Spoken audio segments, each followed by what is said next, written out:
Welcome back to our channel, your ultimate destination for the most thrilling, emotional, and jaw-dropping twists in the world of daytime television.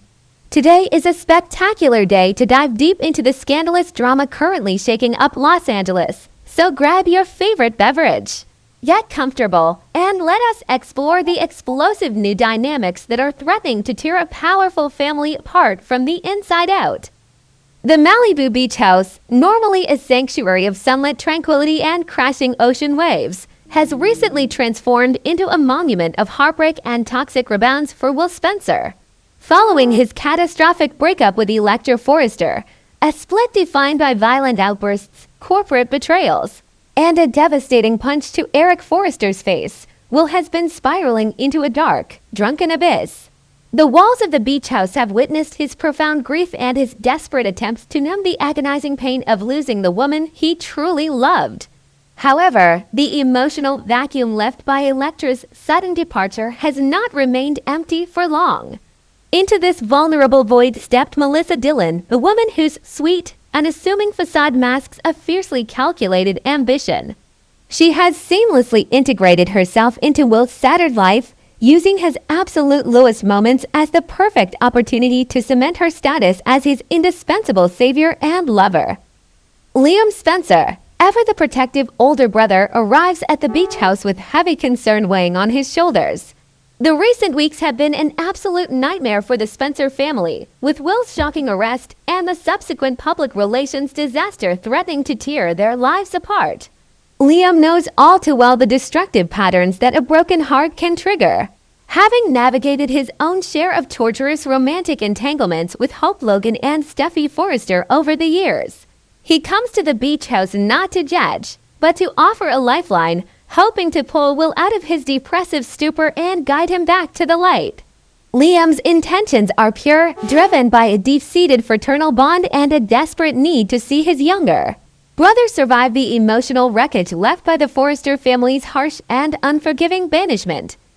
As Liam pushes open the heavy wooden door of the beach house, the words of comfort die instantly in his throat, replaced by a sudden, paralyzing shock. Standing in the center of the sun-drenched living room, casually sipping coffee and looking entirely too comfortable, is Melissa Dillon. She is draped loosely in Will's oversized, luxurious bathrobe, the fabric slipping slightly off one shoulder in a picture of intimate domesticity that makes Liam's blood run cold. The sight of another woman in Will's home so soon after Electra's departure is startling enough, but it is the identity of the woman that sends a seismic, terrifying jolt through Liam's entire being. The world seems to stop spinning as Liam locks eyes with the woman currently sinking her claws into his vulnerable brother. In an instant, Liam's mind is violently yanked back across the Atlantic Ocean, transported to a dimly lit, opulent hotel room in Paris many years ago. It was during one of the most agonizing periods of his life, a time when he and Hope Logan were enduring a painful, seemingly insurmountable separation. Drowning in profound loneliness and desperate for a fleeting escape from his own misery, Liam had crossed paths with a captivating, mysterious woman. They had shared a wildly passionate, uninhibited one-night stand, a secret interlude that Liam had buried deep in the darkest recesses of his memory, a ghost from a past he preferred to forget. The woman in Paris had been intoxicating, manipulative, and entirely unforgettable. And now, standing in his brother's living room, wearing his brother's clothes, is that exact same woman. The realization hits Liam with the devastating force of a runaway freight train. The mysterious Nancy that Wyatt had warned them about, the seemingly innocent girl who had befriended Electra only to stab her in the back. The woman who is now playing the devoted, healing angel to a broken Willett is all a meticulously crafted, dangerous illusion. Melissa Dillon is the femme fatale from Paris. Suddenly, every piece of the puzzle snaps into terrifying clarity. Liam sees right through the good girl facade that has fooled so many at Forrester Creations. He recognizes the calculated glint in her eyes, the practiced innocence in her smile, and the predatory patience she employs to ensnare wealthy, emotionally compromised men. She is a gold digger of the highest order, and Will is her latest, most lucrative target. For a fraction of a second, as Melissa Dillon meets Liam's horrified gaze, her flawless mask slips. A flicker of recognition, followed immediately by a flash of cold, hard panic, dances across her features. She remembers the rainy night in Paris just as vividly as he does. However, Dillon is a master of survival and psychological manipulation.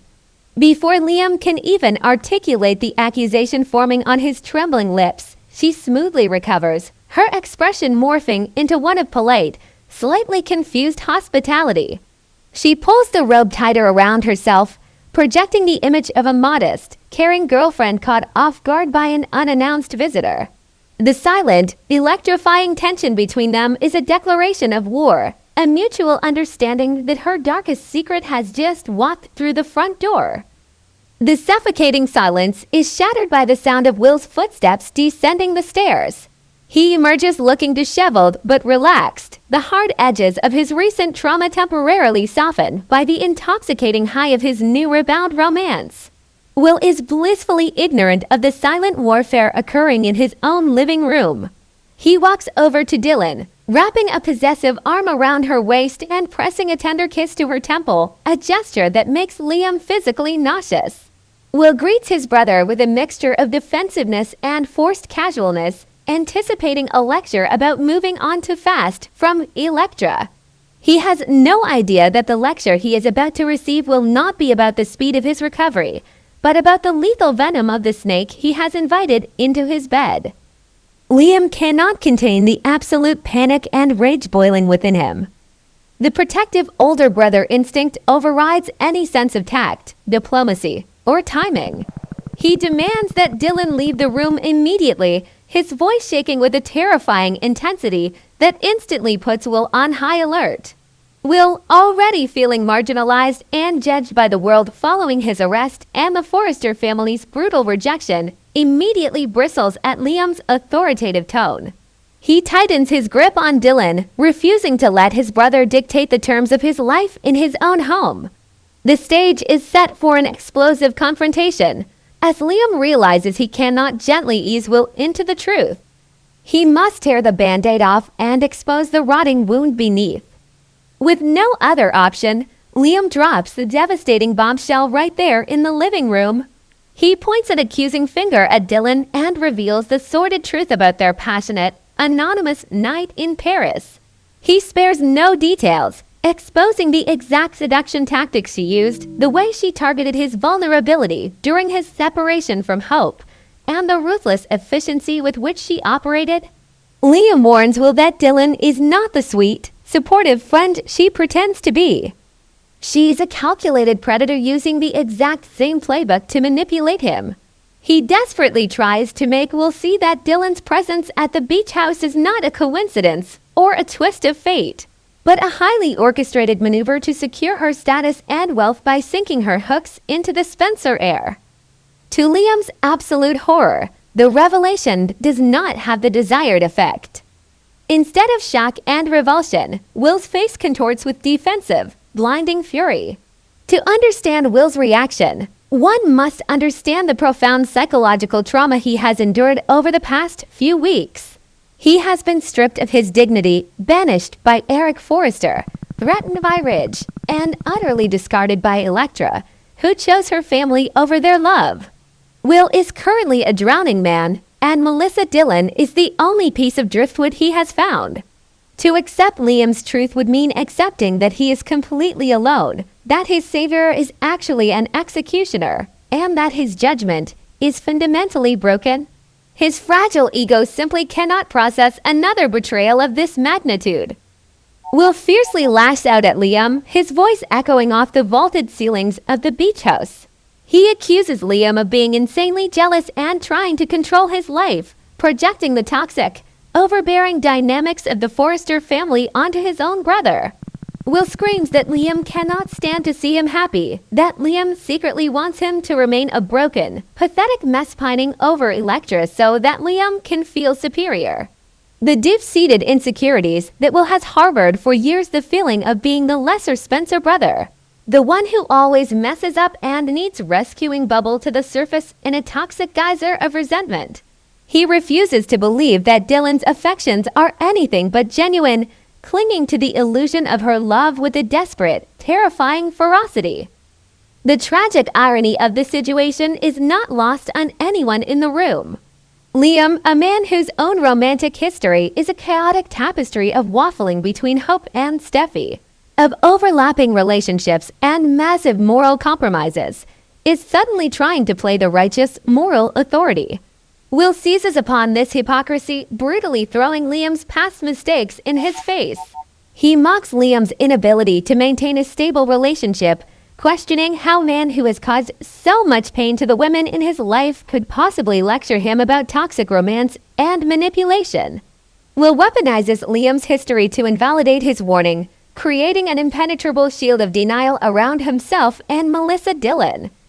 Throughout the explosive argument, Melissa Dillon orchestrates a masterclass in psychological manipulation.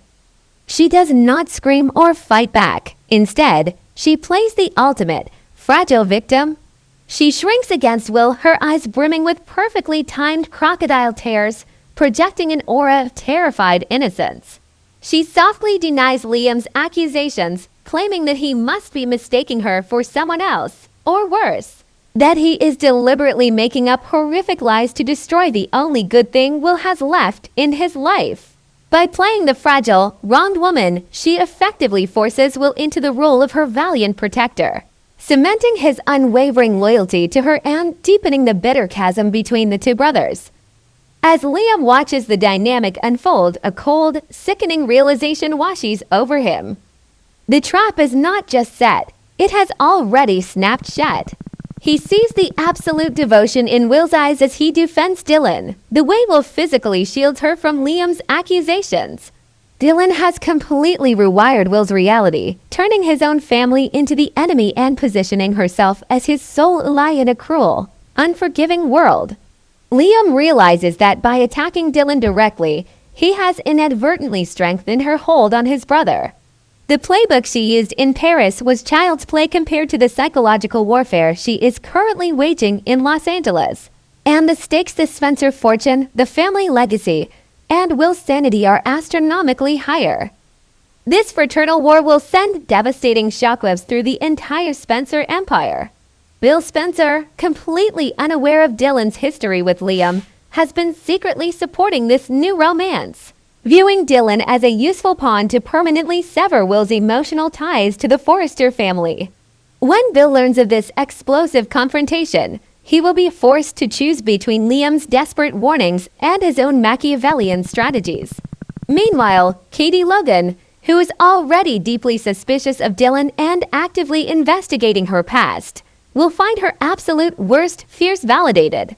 The Spencer family, already strained by the corporate war with Forrester Creations and the fallout from Hope's defection, is now facing a devastating internal fracture that threatens to destroy them from within. The profound tragedy of Will's situation is heartbreaking to witness. In his desperate attempt to escape the toxic, controlling grip of the Forrester family, he has sprinted blindly into a far more dangerous and insidious snare. He believes he has found freedom and unconditional acceptance in Melissa Dillon's arms, completely blind to the fact that she's a calculated predator, slowly draining him of his agency and isolating him from his support system. The psychological trap closing around him is flawless. Any attempt to warn him only reinforces his belief that the world is against them. Will is trading one form of emotional captivity for another, and this time, the jailer is wearing the beautiful face of a loving angel. The confrontation reaches a bitter, unresolved climax. Will, consumed by rage and entirely manipulated by Dylan's tears, officially kicks Liam out of the beach house, demanding that he never return until he is ready to apologize to the woman he loves. Liam is forced to retreat, the heavy wooden door slamming shut behind him, severing the bond between the brothers. Standing on the porch, listening to the crashing waves, Liam realizes that the battle for today is lost, but the war for his brother's soul has only just begun. He knows that simply telling the truth is not enough. He must gather irrefutable evidence to expose Melissa Dillon's true nature before she completely dismantles Will's life and the Spencer legacy. The stage is set for a ruthless, high-stakes game of cat and mouse in the heart of Los Angeles.